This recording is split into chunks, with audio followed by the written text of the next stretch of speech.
नमस्कार, मैं अंजना और आप देख रहे हैं खाकी वर्दी। आइए एक नजर डालते हैं आज की बड़ी खबर पर। भाजपा शिवसेना आरपीआई महायुति के वार्ड नंबर 3 के उम्मीदवार प्रकाश दरेकर के चुनाव कार्यालय का उद्घाटन पालक मंत्री आशीष शेलार के हाथों संपन्न हुआ। भाजपा विधायक प्रवीण दरेकर के भाई प्रकाश दरेकर को इस वार्ड से उम्मीदवार बनाया गया है। यह उद्घाटन कार्यक्रम बड़ी संख्या में कार्यकर्ताओं और पदाधिकारियों की उपस्थिति में उत्साहपूर्ण माहौल में संपन्न हुआ। इस कार्यक्रम से वार्ड नंबर 3 में चुनावी माहौल और भी गर्म हो गया है और प्रचार को तेजी मिली है। महाराष्ट्र के मंत्री आशीष शेलार ने कहा, सरकार द्वारा जो डाइजेस्ट पेश किया गया है उस पर मेरा पहला और सीधा सवाल है, अगर यह काम इतना जरूरी था तो पिछले 25 सालों में क्यों नहीं किया गया। आज कहा जा रहा है कि 11-12 महीनों में नालों की सफाई कर दी जाएगी, लेकिन सवाल यह है कि जब आप 25 साल तक सत्ता में थे तब यह काम क्यों नहीं हुआ। नालों और सीवर लाइनों में गिरकर कई लोगों की दुर्भाग्यपूर्ण मौतें हुई हैं। मुझे अत्यंत दुख के साथ कहना पड़ता है कि एक बेहद प्रसिद्ध डॉक्टर तक की मौत सीवर लाइन में गिरने से हो गई है। यह कोई इलाज या लापरवाही का मामला नहीं था, बल्कि प्रशासनिक विफलता थी। घाटकोपर की घटना आज भी हमारे सामने है। एक महिला बारिश के दौरान आटा पिसवाने जा रही थी, फिसलकर नाले में गिर गई। दुर्भाग्य से उसकी बॉडी सुंदरनगर इलाके में मिली। यह घटनाएं बीते 12 महीनों की है, यानी यह समस्या आज की है, नई नहीं। इसके बावजूद आज सरकार दावे कर रही है, लेकिन इन दावों पर किसी को भरोसा नहीं है। अब प्रॉपर्टी टैक्स को लेकर भी जनता को गुमराह किया जा रहा है। कहा जा रहा है कि 700 स्क्वायर फीट तक के घरों का प्रॉपर्टी टैक्स माफ किया जाएगा, लेकिन सच क्या है। जब मुंबई महानगर पालिका में 500 स्क्वायर फीट तक टैक्स माफी का प्रस्ताव आया था, उस समय भारतीय जनता पार्टी के नगर सेवकों ने उसका समर्थन किया था, लेकिन उद्धव ठाकरे जी के दल ने उस प्रस्ताव का विरोध किया। मैंने यह बात महाराष्ट्र विधानसभा में भी उजागर की थी। आज वही लोग 700 स्क्वायर फीट की बात कर रहे हैं, तो सवाल यह है कि तब विरोध क्यों किया गया। क्या उस समय जनता से झूठ नहीं बोला गया। आज दावे किए जा रहे हैं, लेकिन सच्चाई यह है कि जनता ने जो भुगता है उसका जवाब अब तक नहीं मिला है। मुंबई का मेयर हिंदू मराठी होगा, फडणवीस का ऐलान। निकाय चुनाव के लिए महायुति ने भरी हुंकार। मुंबई महानगर पालिका में मेयर मराठी होगा, हिंदू मराठी होगा। महाराष्ट्र मुख्यमंत्री देवेंद्र फडणवीस ने कहा है कि वह सच बात है, क्यों नहीं होना चाहिए। यह अपचननामा है, इनडाइजेस्टेबल है, क्योंकि इसमें जो उन्होंने लिखी हुई चीजें हैं, इसका पहला सवाल यह है कि 25 साल में आपने क्यों नहीं किया। अभी कह रहे 12 महीना नालों की सफाई होगी, तो सवाल यह है कि अब तक 12 महीने पहले आप 25 साल थे तब क्यों नहीं किया। बहुत सारे दुर्भाग्यपूर्ण मृत्यु नाले में गिरकर लोगों के हुए, मुझे बताते हुए बहुत दुख हो रहा है। एक बहुत ही प्रसिद्ध इस प्रकार के डॉक्टर अमरापुरकर, ये सीवर लाइन के मैनहोल में गिरकर मृत्यु हुआ, देश का नुकसान हुआ, दुख हुआ। ये राजनीति का मामला नहीं है। तब 12 महीने क्यों नहीं आपने साफ किए। घाटकोपर में एक महिला, हमारी भगिनी, वो चक्की पर जा रही थी आटा पीसने के लिए, स्टॉर्म वाटर ड्रेन में बारिश में फिसल गई। दुर्भाग्य से उसकी बॉडी समुद्र में मिली। ये आपके समय उद्देश्य हुआ, तब क्यों नहीं 12 महीने नाले साफ किए। और इसका मतलब ही स्पष्ट है, ये जो कह रहे हैं ये किसी को भी उसका भरोसा नहीं है। 700 स्क्वायर फुट के घरों को प्रॉपर्टी टैक्स माफ, ये आज कह रहे हैं, इनको पता नहीं। मैंने वीडियो भी एक्स पर डाला है।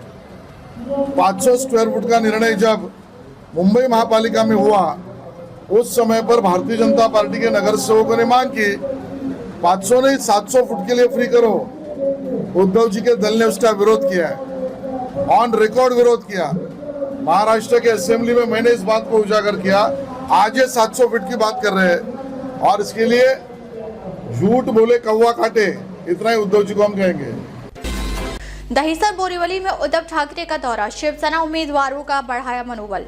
शिवसेना यानी उद्धव बालासाहेब ठाकरे के प्रमुख उद्धव ठाकरे ने आज दहिसर बोरीवली क्षेत्र का दौरा कर पार्टी उम्मीदवारों से मुलाकात की और उनका मनोबल बढ़ाया। इस दौरान वे दहिसर पूर्व वार्ड क्रमांक 2 पहुंचे, जहां उन्होंने शिवसेना उम्मीदवार रोशनी ताई गायकवाड़ से मुलाकात कर उन्हें समर्थन और शुभकामनाएं दी। इस अवसर पर उद्धव ठाकरे ने जनसभा को संबोधित करते हुए भाजपा सरकार पर जमकर निशाना साधा।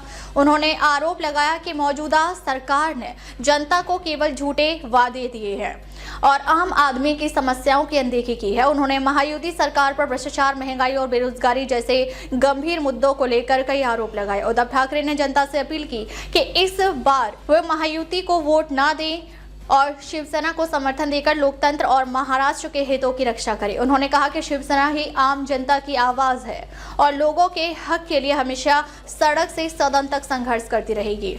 इस दौरे के दौरान शिवसेना के कई स्थानीय पदाधिकारी, कार्यकर्ता और बड़ी संख्या में समर्थक मौजूद रहे।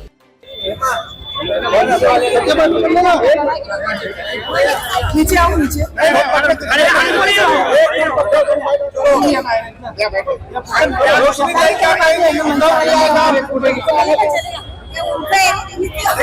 आज उद्धव जी आएंगे आपके साथ में भेंट किए, क्या संदेश देंगे?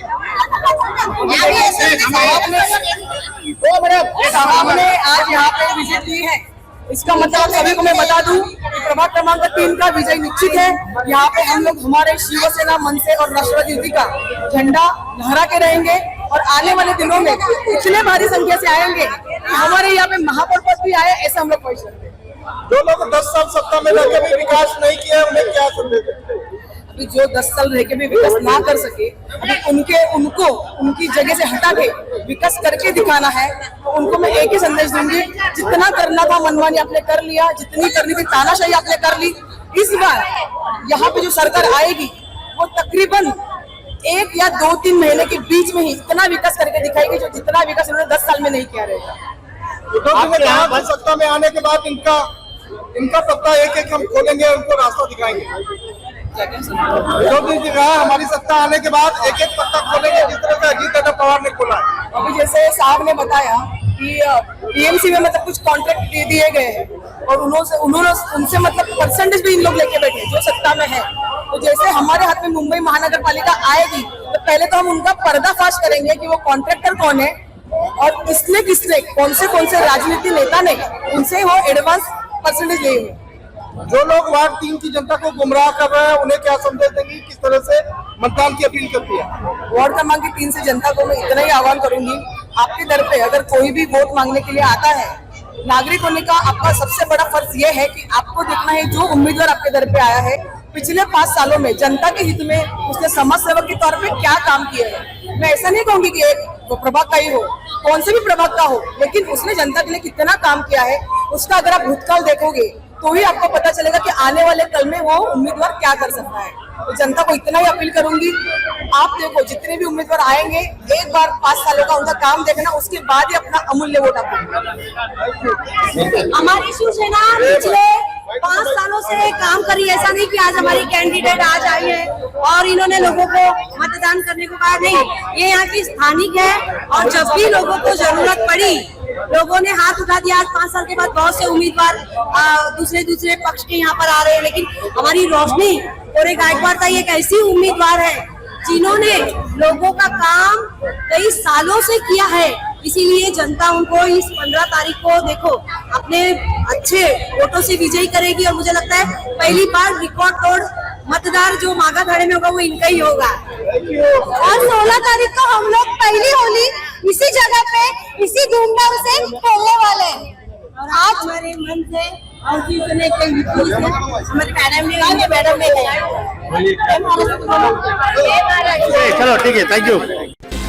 हसनपुर से बड़ी खबर, जहां सावित्रीबाई फुले जयंती के अवसर पर अम्बेडकर विकास मंच की वार्षिक बैठक का आयोजन किया गया। बैठक में संगठन के सदस्य अभियान का औपचारिक शुभारंभ किया गया और सक्रिय सदस्यों को सम्मानित किया गया।